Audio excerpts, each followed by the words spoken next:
How to make things work out in your life. You've probably noticed this at some point, even if you've never put it into words. Things don't go wrong suddenly. They gradually go off track. Interestingly, nobody teaches you how to make life work, only how to survive it. And here's the paradox that almost nobody accepts. It's not the world that needs to change first. It's the level of consciousness of those who live in it. It sounds harsh, I know, but it's liberating. Because if the problem were always outside, he would never have any control. The truth is that many people do everything right and yet feel like they're always swimming against the current. They work hard, strive, believe in God, read books, watch videos, and still something doesn't click. What nobody tells you is that success, peace, and prosperity don't come from isolated actions, but from conscious responses repeated every day. And there's nothing mystical about it. It's mental, spiritual, and practical. It's law in action. Now comes the counterintuitive statement. Most people don't fail because of a lack of ability, but because they live on autopilot, reacting to everything, feeding small problems, investing energy where it doesn't multiply, carrying invisible burdens that drain the soul, and then wondering why nothing flows.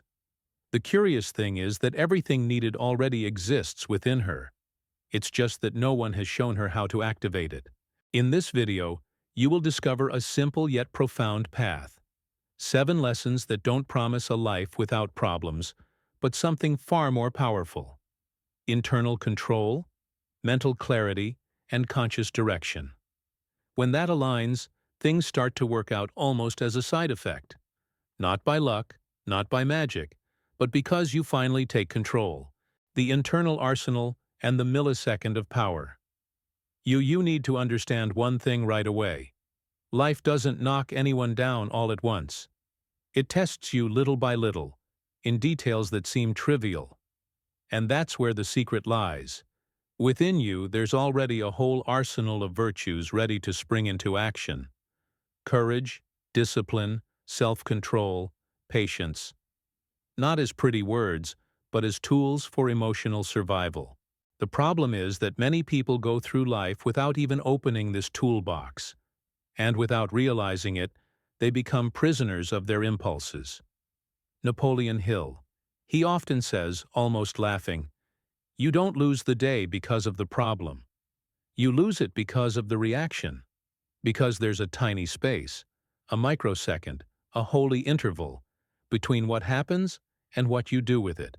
In that interval, you choose whether you'll become someone who complains, explodes, and gives up, or someone who breathes and governs their own mind. It's like driving. The car might shake on the road, but your hand is still on the steering wheel. And look, it's not magic, it's practice. In practice, you learn to observe yourself in the heat of the moment. Someone provokes you, your heart races, your tongue itches, and you pause. You don't need to become a monk, come on. Just gain 2 seconds of control. You can decide to respond firmly without aggression, or remain silent strategically, or even leave the environment before saying something stupid. When you do this, you don't swallow the situation. You master the situation. And the most interesting thing?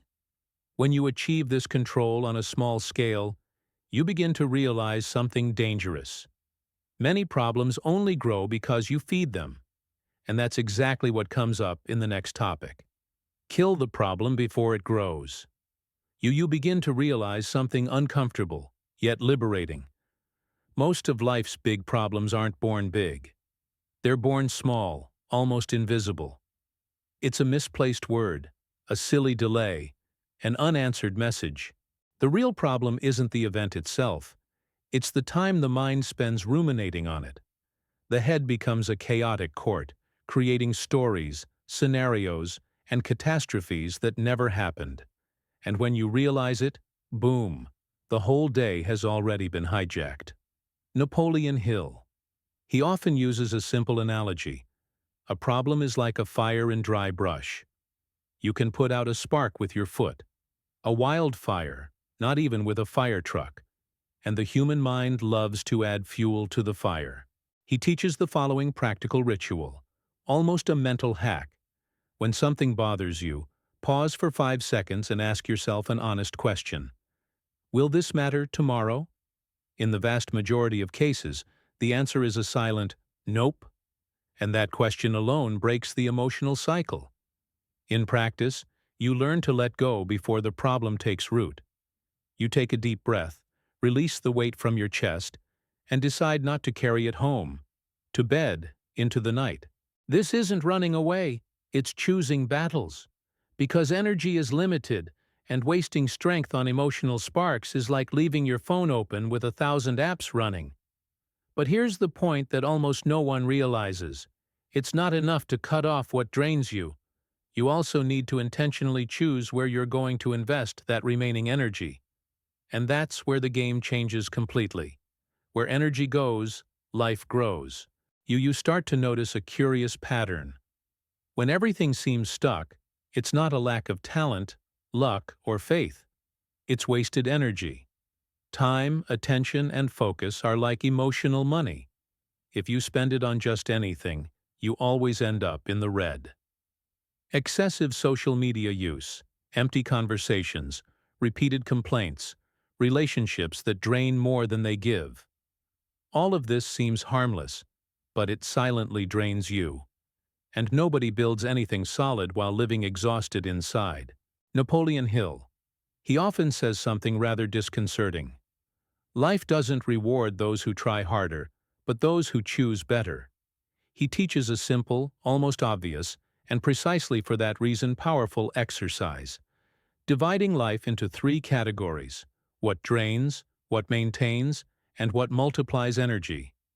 Working on a personal project, studying something that opens the mind, strengthening a true relationship, taking care of the body and spirituality. This multiplies. But arguing about nonsense, constantly putting out emotional fires, and saying yes to everything, only consumes.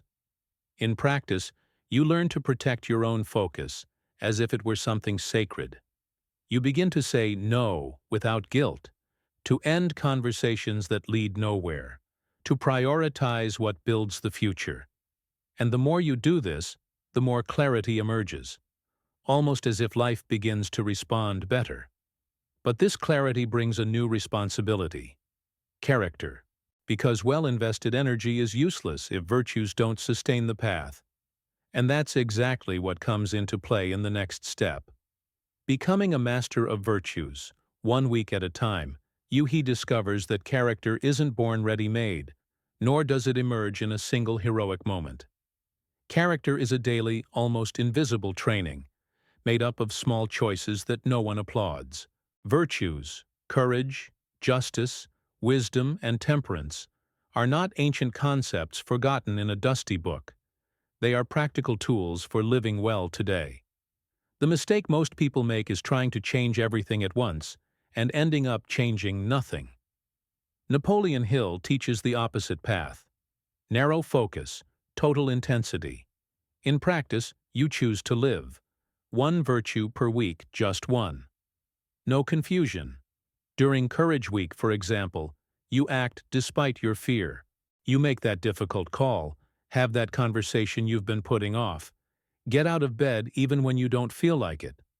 Courage isn't the absence of fear, it's showing up anyway. And during Justice Week, you do the right thing when no one is watching.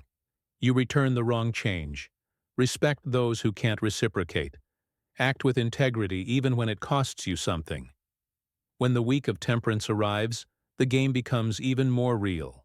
You observe your own excesses: food, cell phone, work, expenses, and learn to say enough, not out of guilt, but out of freedom. Self-control is silent power. And in the week of wisdom, you speak less, listen more, choose your words better, and understand that many victories are born from silence. The curious thing is that, when you start living like this, something changes inside. You realize that you are not just doing things differently, you are becoming a different person. And this opens the door to an even deeper practice, which closes the cycle of daily growth. The daily audit of the soul, where growth is consolidated. There comes a point where you understand something crucial. Those who don't review their own lives repeat the same mistakes under different names.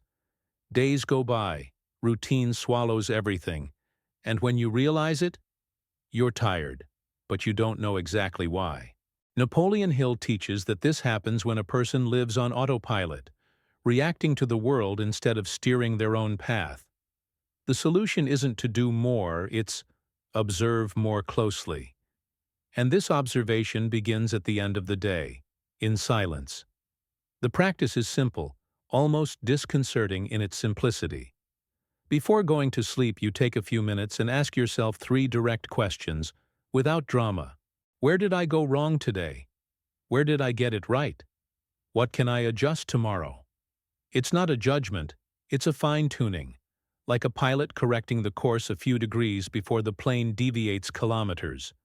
By putting this on paper, whether in a notebook or on your phone, the mind understands that it matters. Thoughts become commitments. Over time, something curious happens. You start making fewer mistakes not because you've become perfect, but because you've become more aware. You recognize patterns, anticipate emotional traps, and strengthen correct decisions. Confidence grows, guilt diminishes, and clarity increases. And then comes the silent turning point. As you review your day, you also begin to let go of old burdens, habits, attachments, beliefs that no longer serve you. And this naturally leads to the next step, learning to break free from the invisible chains that still control your choices. Breaking free from invisible chains, the power of conscious detachment. You begin to realize something uncomfortable, yet liberating. Not everything that weighs you down is visible.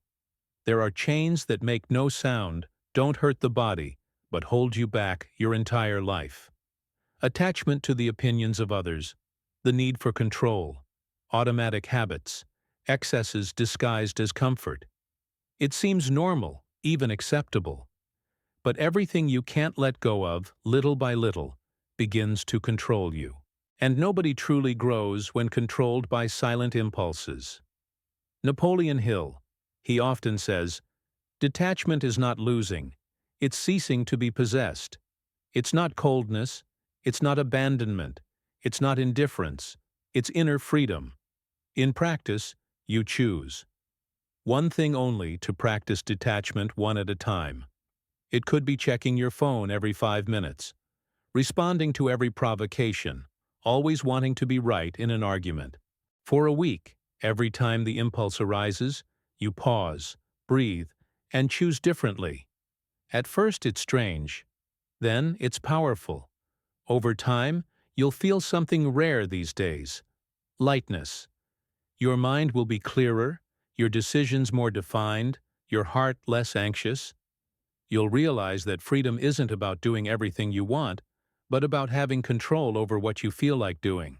And the more you let go of what no longer serves you, the more space you create for the new to enter. Ideas, opportunities, healthier relationships. But this freedom requires one last step to sustain itself in the long term: taking conscious command of your own journey. And that's where everything falls into place. Taking charge of one's own journey. Intentional, not reactive living. He understands something that changes the game for good. Nobody loses their life for lack of potential. They lose it for lack of conscious direction. When there is no command, any wind will do. Routine decides, mood commands, circumstances govern. And then that strange feeling arises of always being busy, but never moving forward. Napoleon Hill explains it clearly. Living without intention is like driving without a destination. You may move, but you don't get anywhere. In practice, taking command doesn't mean controlling everything, because that's an illusion. It means choosing fixed principles for variable decisions. You start reviewing goals, writing simple objectives, revisiting them daily.